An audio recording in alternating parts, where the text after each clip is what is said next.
Chapter 15. Outside, it was almost dark. A sliver of moon curved over the old man's mountain, and a single star was just visible. "A planet, Hollis," Stephen might say. "Get your astronomy in order." If I cried again, the tears would freeze fast to my cheeks. The snow was so dry I could hear the creaking of my footsteps as I went past the holly bushes. No one could guess they were there, mounded up like soft white pillows, and the river in front of me had disappeared. I stood still to look at it all.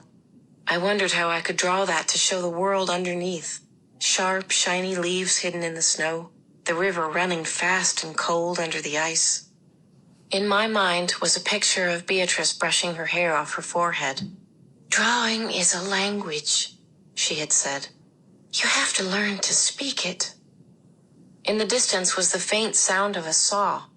Someone must be cutting wood for a fire. I closed my eyes. Stephen and the old man turning their heads. "Roger's saw," they'd say. "He must be in the apple orchard, or Hopper's finally gotten to that dead elm." No, it wasn't a saw. It was the sound of a snowmobile, probably on the other side of the mountain. A clump of snow fell off the roof of the house. I looked back at it, at the house where I wanted to belong. Huge icicles hung from the eaves, and suddenly I was so cold I couldn't stay outside anymore. Upstairs in my bedroom, I sat at the edge of the bed, shivering, waiting until I was warm. Then I went to my backpack and pulled out my pictures to spread across the bumpy white bedspread.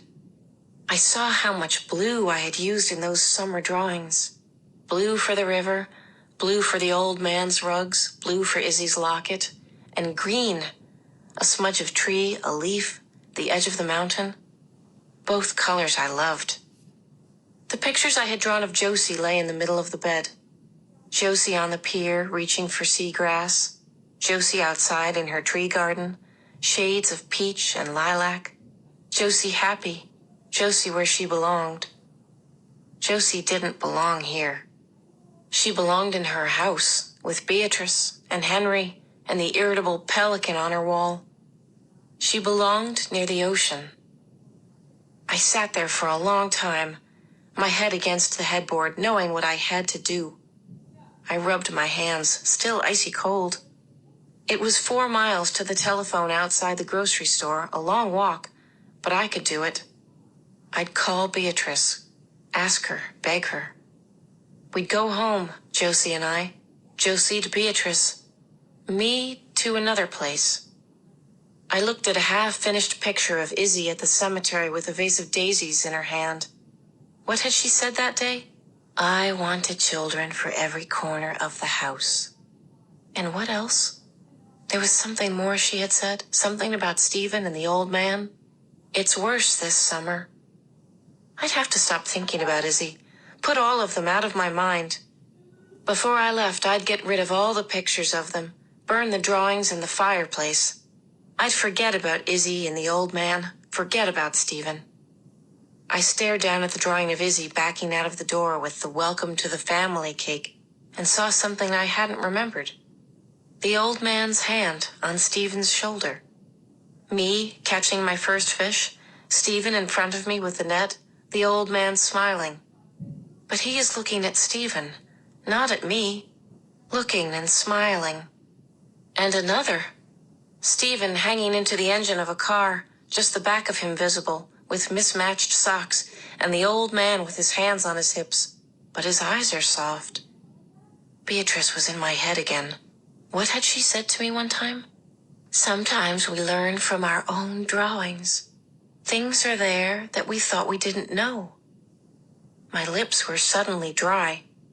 I stood up, walked around to the other side of the bed. There they were in the boat, Stephen laughing at something the old man had said. How had I drawn all that and not seen it? Of course the old man loved Stephen. He was going to love him whether I was there or not. Had I given them up for nothing? The whole family? "What do you know about a family?" Stephen said in my mind. "You've never had one." I remembered what Izzy had said then. They have to find their own way.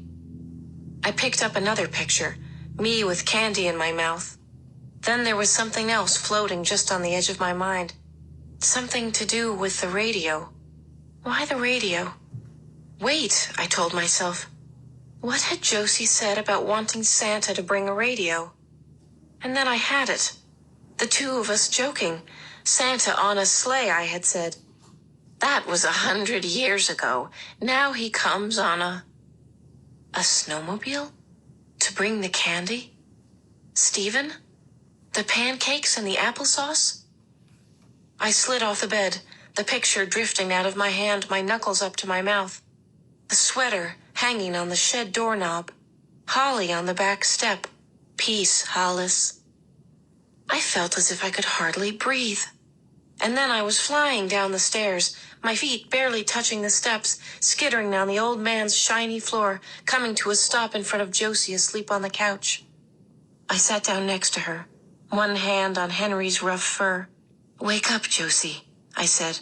I want to ask you about Santa Claus.